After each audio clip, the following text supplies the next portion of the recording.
మైసూరు దత్తపీఠంలో శ్రీ గణపతి సచ్చిదానంద స్వామీజీ సమక్షంలో సంక్రాంతి ఆధ్యాత్మిక వేడుకలు ఈ నెల 11 నుండి 17వ తారీఖు వరకు భక్తుల సౌకర్యార్థం ఆశ్రమంలో విశేష ఏర్పాట్లు. అవధూత దత్తపీఠాధిపతి పరమపూజ శ్రీ గణపతి సచ్చిదానంద స్వామీజీ, శ్రీ దత్త విజయానంద తీర్థ స్వామీజీ దివ్యానుగ్రహంతో వారి సమక్షంలో రానున్న మకర సంక్రాంతి వేడుకలు తెనాలి పరిసర ప్రాంత వాసులకు విశేష ఆధ్యాత్మిక అనుభవాన్ని పంచనున్నారని మైసూరు దత్తపీఠం పిఆర్ఓ తాడేపల్లి రమేష్ పేర్కొన్నారు. మండలంలోని పెదరావూరు గ్రామంలో వేంచేసియున్న అవధూత దత్తపీఠం శ్రీ గణపతి సచ్చిదానంద ఆశ్రమం ప్రాంగణంలో బుధవారం శ్రీ గణపతి సచ్చిదానంద స్వామీజీ ప్రత్యక్ష పర్యవేక్షణలో నిర్వహించే సంక్రాంతి ఆధ్యాత్మిక వేడుకలు ప్రచార బ్రోచర్లను ఆవిష్కరించారు.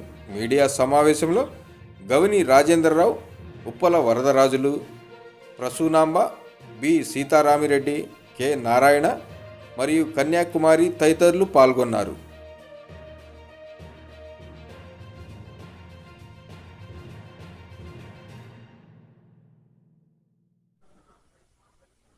నమస్కారం. పాత్రికేయ మిత్రులందరికీ స్వాగతం, ధన్యవాదాలు. వేదిక ముందు పెద్దలందరికీ కూడా స్వాగతం. శ్రీ గణపతి సచ్చిదానంద సద్గురుభ్యో నమః. జై గురుదత్త, శ్రీ గురుదత్త. ఓం నమో హనుమతే నమః. తెనాలి పట్టణం ఒక చారిత్రాత్మక ప్రదేశం, ఎంతో చరిత్ర కలిగిన ప్రదేశం. తెనాలికి స్వామీజీకి కూడా ఒక ధార్మికమైనటువంటి సంబంధం ఉంది. ఈ ఊర్లో స్వామీజీ గత ఎన్నో సంవత్సరాలుగా ఈ ఊరికి స్వామీజీ విజిట్ చేయడం జరుగుతోంది. సుమారుగా 10 సంవత్సరాల క్రితం ఇక్కడ ఒక పెద్ద చారిత్రాత్మక ఘట్టం ఒకటి జరిగింది. సుమారుగా 2 లక్షలకు పైగా జనాలు అందరూ ఒక చోట చేరి హనుమాన్ చాలీసా పారాయణం చేయడం అనేది కార్యక్రమం జరిగింది.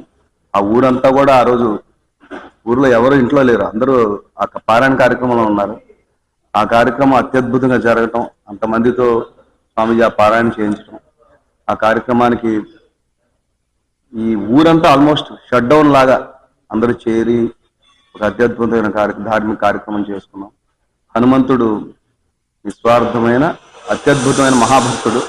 ఆ భక్తుడిని స్మరించుకునే ఒక దివ్యమైన కార్యక్రమానికి తెనాలి వేదిక అవటం, ఆ కార్యక్రమం గిన్నిస్ బుక్ లో దాఖలు అవటం, ఇవన్నీ కూడా అత్యద్భుతమైన విషయాలు. దానికి మనకి ఇక్కడ వేదిక మీద ఉన్న వరదరాజు గారు, వారి సహచరులు కావచ్చు, తెనాలి పట్టణ వాసులు అందరూ వారి ఆధ్వర్యంలో స్వామివారి కృపతో ఆ కార్యక్రమం చేసుకోవడం జరిగింది.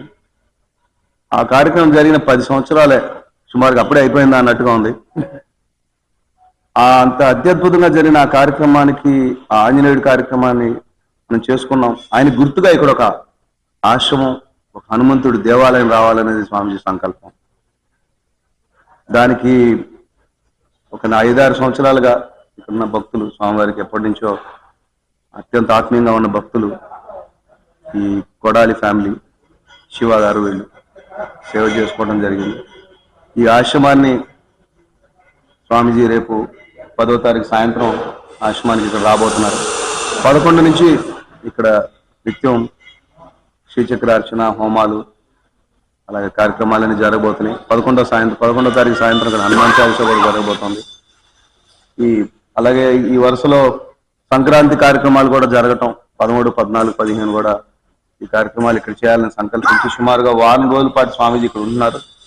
14వ తారీఖు సంక్రాంతి రోజున ఒక విశేషమైన ధ్యాన చికిత్సా కచేరీని కూడా స్వామీజీ పద్మావతి కళ్యాణ మండపం, మన డాక్టర్ గారు వారు కూడా స్వామీజీకి అమెరికాలో ఉన్నా కూడా చాలా భక్తులు వాళ్ళ కళ్యాణ మండపంలో ఆ కార్యక్రమం అనుకున్నాం.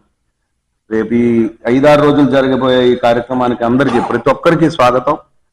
ఈ జరగబోయే అన్ని ఆధ్యాత్మిక కార్యక్రమాలను పాల్పంచుకోమని అందరికీ స్వాగతం పలుకుతున్నాం. ఈ వచ్చిన వారందరికీ కూడా అన్నప్రసాదం, స్వామివారి దర్శనం, అన్నప్రసాదం, ఆధ్యాత్మిక కార్యక్రమాలు అన్నీ ఉంటాయి. అన్ని సద్వినియోగం చేసుకోమని, ఇక్కడ జరిగిపోయే కార్యక్రమాలని జయప్రదం చేయమని అందరికీ స్వాగతం పలుకుతూ ధన్యవాదాలు. జై హనుమాన్, జై గురుదత్త, శ్రీ గురుదత్త. తెనాలి పట్టణంలో గత 10 సంవత్సరాల క్రితం మరి 2 లక్షల మంది భక్తులతో ఏకాసనంలో హనుమాన్ చాలీసా పారాయణ జరిగింది. ఆ రోజున ఒక అత్యద్భుతమైన వాతావరణంలో మనం జరుపుకోవడం జరిగింది. దానికి నాందిగా అప్పటి నుంచి గురుగారు అంటున్నారు తెనాలిలో ఒక మంచి అత్యద్భుతమైన హనుమాన్ టెంపుల్ నిర్మించాలని. అది టైం పట్టుద్ది కదా, వెంటనే అనుకోగానే మనం ఇల్లు అంటేనే వేరు, అటువంటిది మరి ఒక దేవాలయం నిర్మాణం జరిగిన తర్వాత ఆ నిర్మాణంతో పాటుగా ఆ దేవాలయం మరి నిత్యం ధూపదీప నైవేద్యాలతో విరాజిల్లాలంటే మరి ప్రజలందరూ సమాయత్తమై భక్తులు విశేషంగా వస్తేనే ఎన్ని కోట్లు పెట్టి దేవాలయం కట్టినా భక్తులు రాకపోతే ఆ దేవాలయంలో ఏం ఉపయోగం లేదు. కానీ ఇక్కడ అలా జరగదు. ఇది ఎందుకంటే మరి అవధూత దత్త పీఠాధిపతి పూజ్య గురుదేవుడు వారి పాదం మోపినాక ఇక అది సమస్య ఉండదు.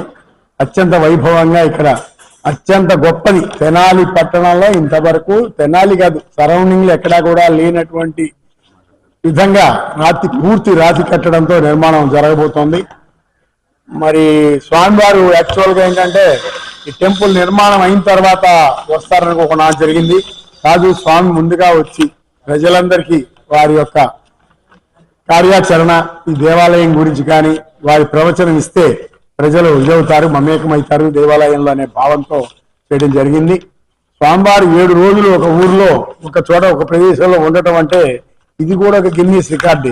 ఎందుకంటే ఆయనకి అసలు ఖాళీ లేదు. వీళ్ళని అంటూ ఉంటాను, 85 ఏళ్ళ ఆయన తిప్పుతున్నారంటే ఆయనకి తిరుగుతూ ఉంటేనే ఆనందం, అన్ని కూర్చోమంటే కూర్చోరంటారు. అంటే ఒక భగవంతుడు కాబట్టి ఆయన తిరుగుతున్నాడు. నాకు ఓపిక లేదు, నాకు 68 ఏళ్ళకే నాకు నడవటం కష్టం అనిపిస్తుంది. అంటే ఏంటి అది వాళ్ళకి ఉన్నటువంటి ఆ యొక్క ఆధ్యాత్మిక భావన. భక్తులంటే ప్రజలంటే భక్తి భావం. ప్రజలందరూ సుభిక్షంగా ఉండాలి, లోక కళ్యాణార్థం ఏ కార్యక్రమం తలపెట్టినా ఏ కార్యక్రమం చేసినా కూడా దేనికోసం చేస్తారు అంటే మన భారతదేశం హిందూ సాంప్రదాయం హిందూ మతం మనందరం బాగుండాలి, సుభిక్షంగా ఉండాలి, ప్రజలందరూ సుభిక్షంగా ఉండాలి, రైతులు సుభిక్షంగా ఉండాలి అనేటువంటి భావంతో స్వామివారు ఏ కార్యక్రమం తలపెట్టినా ఒక శ్రీచక్రార్చన యజ్ఞయాగాదులు అట్లాగే మరి ఈ యొక్క సామూహిక పారాయణ స్వామివారు ఎప్పుడు చెప్తూ ఉంటారు. ఒక సామూహిక పారాయణ చేయడం వల్ల నువ్వు ఇంట్లో నీ వరకు చేసుకుంటే వేరు, కానీ సామూహికంగా అందరూ కూర్చొని చేస్తే అది అందరి కోసం లోక కళ్యాణార్థం జరుగుద్ది అంటారు. అటువంటి యొక్క బృహత్తర కార్యక్రమం ఈ అవకాశం భగవంతుడు మనకి ఇచ్చినట్టుగా స్వామివారు చేస్తున్నారు. 11 నుంచి 17 వరకు ఇక్కడ ఈ ఆశ్రమంలో అనేక రకమైన ఆధ్యాత్మిక కార్యక్రమాలు జరుగుతాయి. కాబట్టి ప్రజలందరూ కూడా ఈ సంక్రాంతిని ఈ నూతన సంవత్సరాలు 2026 నూతన సంవత్సరాన్ని ఈ ప్రదేశానికి ఇచ్చేసి మీరు చక్కటి ఆనందంగా హ్యాపీగా ఉండాలని కోరుకుంటూ ప్రతిరోజు నిత్యం వచ్చి స్వామివారి కార్యక్రమాల్లో విశేషమైన కార్యక్రమాల్లో పాల్గొని తీర్థప్రసాదాలు స్వీకరించి వెళ్ళవలసిందిగా కోరుతున్నాం.